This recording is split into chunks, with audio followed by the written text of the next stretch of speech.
સરકારશ્રીની દીનદયાળ અંત્યોદય યોજના, રાષ્ટ્રીય શહેરી આજીવિકા મિશન અને દીનદયાળ જન આજીવિકા યોજના અંતર્ગત રચાયેલ સ્વસહાય જૂથના સભ્યો તેમજ પીએમ સ્વનિધિ યોજનાના લાભાર્થી શેરી ફેરિયાઓને સ્વરોજગાર પૂરો પાડી શકાય તે હેતુથી આયોજન કરાયું।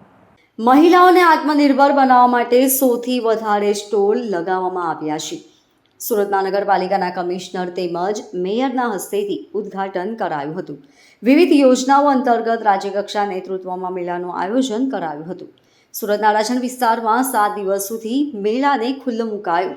સૌથી વધારે સ્ટોલ મૂકીને મહિલાઓ માટે અનોખો પ્રયાસ કરાયો। નવરાત્રી માટે બેસ્ટ કલેક્શન સુરતમાં એક જ જગ્યાએથી મળી રહેશે। કઈ પ્રકારનું આયોજન કરવામાં આવ્યું છે? આજે મહાનગરપાલિકા પરંપરાના ભાગરૂપે દર વર્ષે નવરાત્રિના મેળાનું આયોજન કરતી હોય છે, પણ આ વર્ષે તો ગુજરાત સરકાર પણ આમાં જોડાઈ ગઈ છે। ગુજરાત આજીવિકા મિશન પણ આમાં જોઈન્ટમાં આજે આ મેળાનું આયોજન કર્યું છે। હું આપને વાત કરું તો ગણપતિ વિસર્જન જ્યારે હોય છે તે દિવસે તમામ વિસર્જનના પોઈન્ટ પર સ્વસહાય જૂથના બહેનો સ્ટોલ લાગ્યા હોય છે। તેમાંથી ગણપતિ બાપાના વાઘા હોય, એના ઓર્નામેન્ટ્સ હોય, એને સ્વસહાય જૂથની બહેનો એકત્રિત કરતી હોય।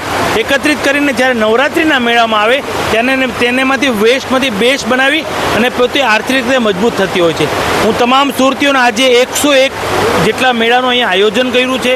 હું તમામ સુરતીઓને આપની ચેનલના માધ્યમથી અપીલ કરું છું કે આવા મેળામાંથી ખરીદી કરશો તો આપણી મધ્યમ વર્ગની બહેનો, આપણી સ્વસહાય જૂથની બહેનો આર્થિક રીતે મજબૂત થશે।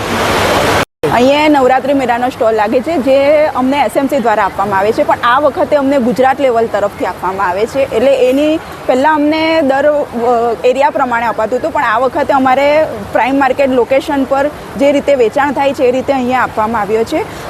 અમે હાથથી બનાવેલી વસ્તુનું વેચાણ કરીએ છીએ। તોરણ છે, કુર્તી છે, ફ્રોક છે, પછી આ છે વેસ્ટમાંથી બેસ્ટ, જે ગણપતિ વિસર્જન વખતે ગણપતિને આ મુગટ અને જે માળાને એવું જે બધી વસ્તુ હતી એ અમુક વસ્તુ આપણે કૃત્રિમ તળાવમાં જે નથી જવા દેતા, તે વેસ્ટ વસ્તુમાંથી અમે બેસ્ટ વસ્તુ બનાવીએ છીએ। તેમાંથી પણ અમે તોરણ ને બધું ઘણું બધું બનાવીએ છીએ।